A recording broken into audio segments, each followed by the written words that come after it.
കൊല്ലം കരുനാഗപ്പള്ളി തഴവയിൽ ലഹരി സംഘത്തിന്റെ ആക്രമണം 9 വീടുകളും കാറും അടിച്ചു തകർത്തു. ബൈക്കിൽ മാരകായുധങ്ങളുമായി എത്തിയാണ് അക്രമം നടത്തിയത്. First on 24.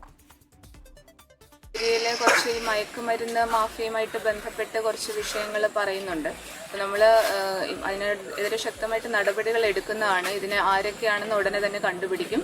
അതിന്റെ CCTV ദൃശ്യങ്ങളും ശേഖരിക്കാനുള്ള ഏർപ്പാട് ചെയ്യുന്നുണ്ട്.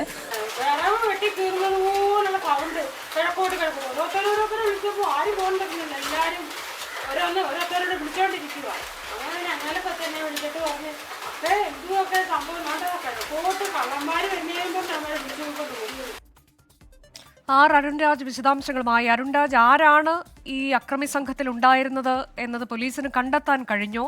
വിശദാംശങ്ങൾ എന്താണ്?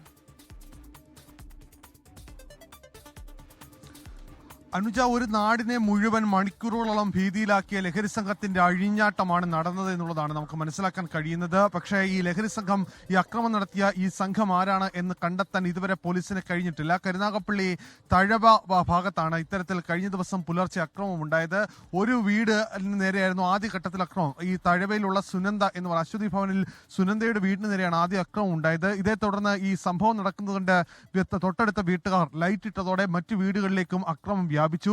തുടർന്ന് 10ഓളം വീടുകൾക്ക് നേരെ അക്രമം ഉണ്ടായി എന്നുള്ളതാണ് നിലവിൽ മനസ്സിലാക്കാൻ കഴിയുന്നത്. ഒരു വീടിന്റെ മുന്നിലിട്ടിരുന്ന കാറ് പൂർണ്ണമായും ഈ കയ്യിൽ കരുതിയിരുന്ന വടിവാൾ ഉപയോഗിച്ച് വെട്ടി നശിപ്പിച്ചിട്ടുണ്ട്. ഈ വീട്ടിൽ നട്ടിരുന്ന വാഴകളടക്കം വെട്ടി നശിപ്പിച്ചതായി പരാതിയിൽ പറയുന്നുണ്ട്. ഏതായാലും വലിയ വ്യാപകമായ രീതിയിലുള്ള അക്രമമാണ് ഈ വീടുകൾക്ക് നേരെ ഉണ്ടായിട്ടുള്ളത്. ഈ സംഭവത്തിൽ കരുനാഗപ്പള്ളി ASP അഞ്ജലി ഭവൻ അടക്കമുള്ളവർ നേരിട്ട് സ്ഥലത്തെത്തി അന്വേഷണം ആരംഭിച്ചെങ്കിലും ഈ പ്രതികളെ പിടികൂടാൻ കഴിഞ്ഞിട്ടില്ല. അക്രമത്തിന് പിന്നിൽ ലഹരി സംഘങ്ങളാണ് എന്നാണ് പോലീസിന്റെ പ്രാഥമികമായ സംശയം. പക്ഷേ ഇത്തരത്തിൽ ലഹരി സംഘത്തിന് അഴിഞ്ഞാടാൻ അവസരം നൽകിയ അല്ലെങ്കിൽ ഇത്തരം സാഹചര്യം എങ്ങനെ ഉണ്ടായി എന്ന കാര്യത്തിലടക്കം അന്വേഷണം തുടരുകയാണ്. ഒരു നാടൊന്നാകെ ഇപ്പോഴും ഭീതിയിലാണ്.